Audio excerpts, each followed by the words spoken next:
How to see Facebook feed in chronological order. Hi guys, welcome to How to Solution. In this video I'm going to be showing you guys how to see your Facebook feed in chronological order easily in this tutorial.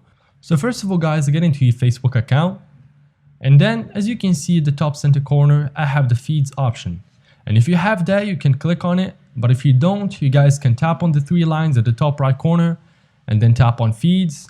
And this will bring up a different screen of a very random post from your groups, favorites and pages, but don't worry about it, that because it's the feed, it's always defaulted to chronological order. So from over here you can always just choose whatever you want to see. For example, you want to see just pages posts, you can just click on pages and this will show you in chronological order. And you can do the same thing for friends or groups, just tap on what you want specifically to see and this will always default to chronological order, which means the latest going to the oldest. So yeah guys, that is how basically to see your Facebook feed in chronological order.